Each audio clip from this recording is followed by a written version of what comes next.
Bonjour à tous, nous nous retrouvons aujourd'hui pour le nouveau documentaire Pourquoi l'Italie a-t-elle sombré? On commence tout d'abord avec la non-qualification au mondial en 2014. Enfin, non-qualification, bien sûr, ils y sont allés à la Coupe du Monde, mais ils n'ont pas passé les huitièmes de finale en s'inclinant contre le Costa Rica, puis l'Uruguay, puis en battant l'Angleterre. Ils terminent dans ce groupe, donc ils terminent donc, comme je l'ai dit, troisième. Puis il y a donc la non-qualification au mondial cette fois-ci. C'est bon.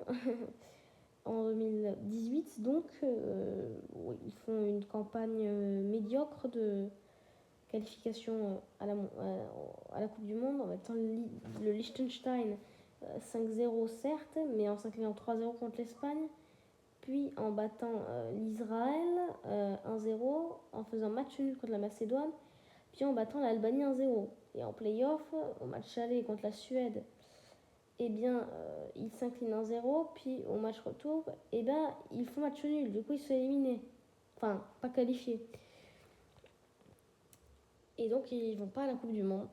Et ça, c'est très dommage pour eux. Pour l'Euro 2021, donc, ils font une campagne magnifique de qualification à la Coupe du Monde, à l'Euro, pardon, où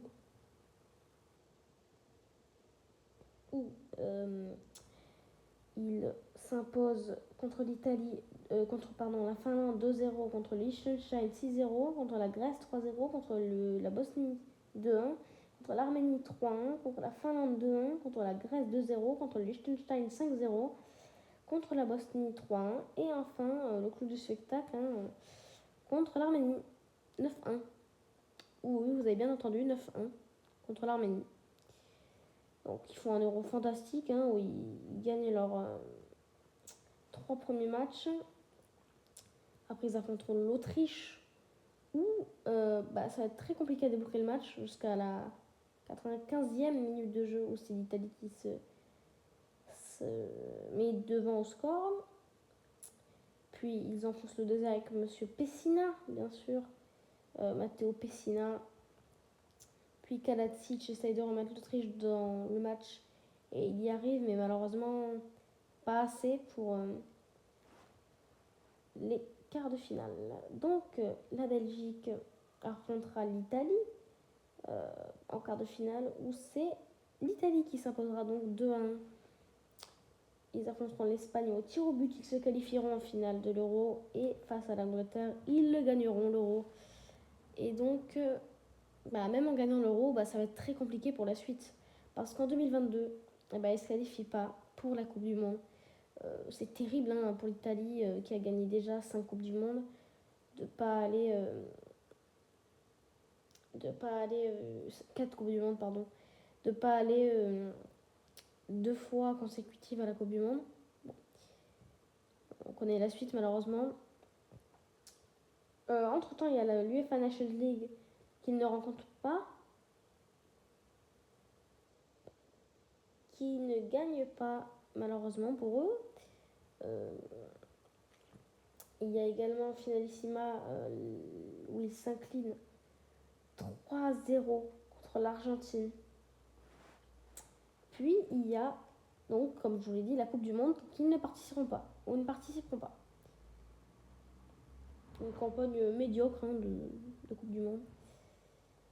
Puis en 2024, on retrouve l'Euro où il s'incline médiocrement encore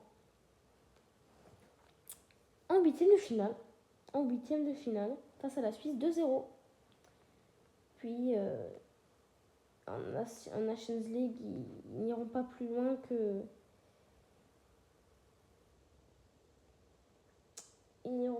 la quart de finale. Et puis pendant la campagne de la Coupe du Monde, finiront play-off ou ils inclineront face à la Bosnie.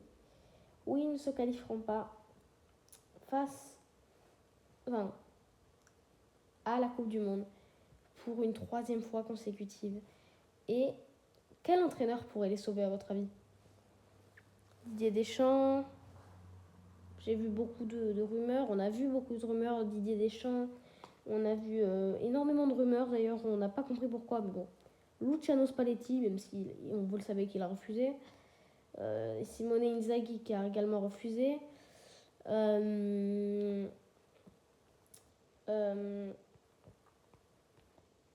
y a eu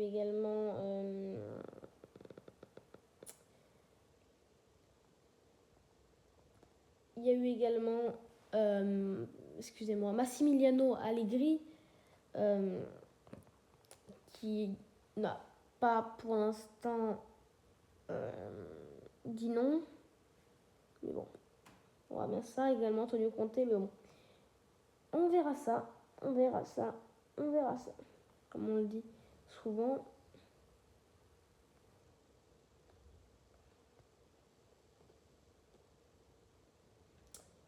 Eh bien, c'est la fin de ce documentaire, peut-être incroyable, peut-être nul, on ne sait pas. On vous dit au revoir et on vous dit à bientôt sur les antennes de Foot Actu. Et une grosse surprise vous attend pour la saison prochaine. Au revoir.